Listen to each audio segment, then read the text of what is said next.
दिवसभरातील राजकीय टॉप 9 घडामोडी। काही लोक छुप्या पद्धतीने नारी शक्ती विधेयकाला विरोध करतायत। विशेष अधिवेशनात बुरखा पाटील विरोधकांच्या डिलिमिटेशनच्या भूमिकेवरून फडणवीसांचा निशाणा। उपमुख्यमंत्री सुनेत्रा पवारांचा नारी शक्ती वंदन विधेयकाला पाठिंबा। सुनेत्रा पवारांचं पंतप्रधान मोदींना पाठिंब्यासाठी पत्र। नारी शक्ती वंदन विधेयकाचं सुनेत्रा पवारांकडून कौतुक। नागपूर महापालिकेच्या स्वीकृत नगरसेवकांचा सस्पेन्स अखेर संपला। भाजपच्या वरिष्ठ नेत्यांनी 6 जणांच्या नावावर शिक्कामोर्तब केलं। 20 एप्रिलला होणाऱ्या पालिकेच्या सभेत प्रक्रिया पूर्ण होणार। शिंदेंच्या शिवसेना सदस्यालाही 1 जागा मिळण्याची शक्यता।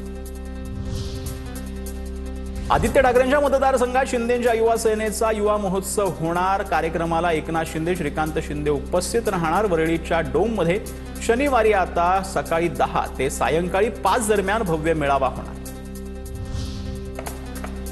पश्चिम बंगालमध्ये सत्तेसाठी भाजपचे पदाधिकारी कामाला लागलेत। 18 एप्रिलला सीएसएमटी वरून विशेष रेल्वे बंगालसाठी निघणार आहे। 7000 मतदारांना मतदान करता यावं यासाठी विशेष प्रयत्न करण्यात येतात। कोल्हापुरातील गोकुळ दूध संघाच्या कारभाराच्या चौकशी प्रकरणामध्ये भाजपचे नेते किरीट सोमय्या यांची एंट्री होण्याच्या चर्चा आहेत। गैरकारभाराची चौकशी करून प्रशासक नेमण्याची शिवाजी पाटलांची मागणी आहे, तर मुख्यमंत्र्यांच्या भेटीनंतर किरीट सोमय्या यांचीही भेट घेतल्याची माहिती आहे। भाजपचे सम्राट चौधरी बिहारचे नवे मुख्यमंत्री असणार आहेत। बिहारमध्ये पहिल्यांदाच भाजपचा मुख्यमंत्री विराजमान झालाय। भाजपच्या विधिमंडळ गटनेतेपदी सम्राट चौधरींची निवड करण्यात आली आहे। सम्राट चौधरींनी मुख्यमंत्री पदाची शपथ घेतलेली आहे। भारत अमेरिका व्यापार करारावर वाटाघाटीसाठी भारतीय शिष्टमंडळाचा पुढील आठवड्यामध्ये अमेरिका दौरा आहे। 20 ते 22 एप्रिल दरम्यान ही चर्चा होणार आहे। अमेरिकेच्या सर्वोच्च न्यायालयाच्या निर्णयामुळे कराराला विलंब होतोय। भारत सध्याच्या 10% अमेरिकी शुल्कापेक्षा चांगला करार मिळवण्यासाठी प्रयत्न करणार। संगमनेरच्या तलाठी कार्यालयामध्ये आमदार अमोल खताळची अचानक भेट झाली आहे। कार्यालयात तलाठी गैरहजर झालेत, तर कार्यालयाबाहेर एजंटचा सुळसुळाट जो आहे तो असल्याचं समोर आलेलं आहे। एजंट मार्फत नागरिकांची लूट होत असल्याचा संशय आल्यानंतर खताळांचा पारा चढलेला होता। दिवसभरातील मोठ्या टॉप 9 बातम्या। नाशिकमधील आयटी कंपनीतील अत्याचार धर्मांतर प्रकरणामध्ये कंपनीतील एचआर अश्विनी चेनानीला न्यायालयीन कोठडी। पीडित महिलांनी केलेल्या तक्रारीकडे एचआरनं दुर्लक्ष केल्याप्रकरणी गुन्हा दाखल। राज्यात भोंदूबाबाचा सुळसुळाट सुरू असताना संगमनेरमधील आणखी एका बाबाचा व्हिडिओ व्हायरल झाला। हात न लावता फक्त मंत्र उच्चारानं कॅन्सर बरा करण्याचा दावा करण्यात येतोय। अंधश्रद्धा निर्मूलन समितीकडून पोलिसांकडे कारवाईची मागणी करण्यात येते। एसटी महामंडळाच्या तब्बल 591 कोटींचा तोटा आहे। ठोस उपाययोजना करण्याचं परिवहन मंत्री प्रताप सरनाईकांनी आदेश दिले। दररोज सुमारे 1,60,00,000 रुपयांचा तोटा होत असल्याचं निदर्शनास आलं। जळगावच्या सराफा बाजारामध्ये सोन्या चांदीच्या दरामध्ये वाढ झाली आहे। सोन्यात 2,000ची तर चांदीच्या दरात 4,000ची वाढ झाली आहे। सोनं जीएसटीसह 1,57,590 रुपयांवर, तर चांदीचे दर जीएसटीसह 2,63,680 रुपयांवर पोहोचले। कोकण रेल्वेच्या 263 किलोमीटर लांबीच्या मार्गाच्या दुहेरीकरणासाठी डीपीआर तयार करण्याची प्रक्रिया सुरू करण्यात आली। वायकर यांच्या प्रश्नावर केंद्राने हे उत्तर दिलंय। कोकणातील रेल्वे प्रवास अधिक वेगवान आणि सुरळीत होण्यासाठी दुपरीकरणाला गती देण्यात आली। एमपीएससीच्या उमेदवारांसाठी फडणवीस सरकारनं मोठा निर्णय घेतला। यूपीएससीच्या धर्तीवर राज्यात निपुण सेतू पोर्टल सुरू होणार आहे। या उमेदवारांची यादी सार्वजनिक आणि खासगी संस्थांना पाठवणार।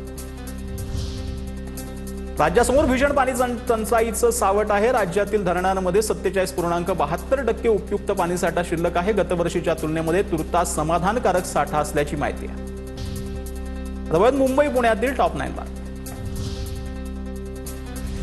1000 मेगावॉट क्षमतेची कुडूस ते आरे ही अदानींची नवी वीज वाहिनी अखेर सुरू झाली। वीज पुरवठा खंडित होण्याच्या प्रश्नांसह 3 शहरातील वीज निर्मितीवरील अवलंबित्व कमी होणार आहे। बीकेसी मेट्रो साइटवर कामादरम्यान क्रेन उलटलेली आहे। सुदैवानं दुर्घटनेत कोणतीही जीवितहानी नाही। बीकेसी मेट्रो साइटवर काम सुरू असताना एका खांबावर उचलण्यात येत असलेला एक बीम घसरून खाली पडला होता।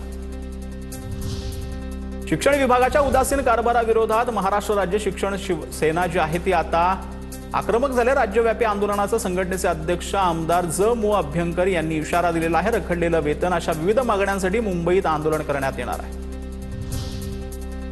मध्य रेल्वेच्या फुकट्या प्रवाशांना मोठा दणका बसलाय। वर्षभरामध्ये 252 कोटींचा विक्रमी दंड वसूल करण्यात आलाय। मध्य रेल्वेकडून दंड वसुलीमध्ये 24% वाढ पाहायला मिळते। मार्च महिन्यातच 25 कोटींचा दंड वसूल करण्यात आला।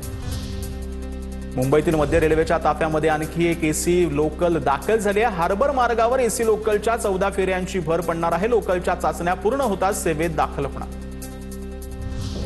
मुंबईच्या बोरिवलीमध्ये जत्रेमध्ये जलपरी शोचं आयोजन करण्यात आलेलं आहे। बोरिवलीच्या कोरा केंद्र मैदानावर भरलेल्या जत्रेत जलपरी आकर्षणाचं केंद्र बनले आहे। जलपरीचे पोशाख परिधान करून पाण्यात लोकांचे मनोरंजन करण्यासाठी शोचं आयोजन करण्यात आलंय। हा शो पाहण्यासाठी मोठी गर्दी होत असल्याची माहिती आहे। पुणे शहरामध्ये उद्या पाणी पुरवठा बंद राहणार आहे। पालिकेच्या देखभाल दुरुस्तीच्या कामामुळे बहुतांश भागामध्ये पाणी पुरवठा पूर्णतः बंद आहे। आज मध्यरात्रीपासून उद्या दुपारपर्यंत पाणी असेल। शुक्रवारी कमी दाबानं पाणी मिळणार। पुण्यात तापमानाचा पारा 40 ओलांडणार आहे। पुण्यासह सोलापूर सांगलीला तापमानाचा येलो अलर्ट पाहायला मिळतोय। दीड महिन्यामध्ये पुण्यातील 770 रुग्णांच्या उष्माघाताचा ताप पाहायला मिळतोय। नागरिकांना काळजी घेण्याचं आवाहन करण्यात आलं। पुण्यामध्ये वाहतूक कोंडी कमी करण्यासाठी 32 रस्त्यांसाठी 64 अधिकाऱ्यांची नियुक्ती करण्यात आली आहे। शहर परिवर्तन समितीच्या बैठकीमध्ये हा निर्णय घेण्यात आलाय। मिसिंग लिंक रस्ते, त्यासोबत वॉटर लॉगिन उपाय, रिक्षा थांबे, पे अँड पार्क योजना तसंच अतिक्रमण हटवण्यावर भर देण्याच्या कामांना गती देण्याचे आदेश देण्यात आलेले आहेत।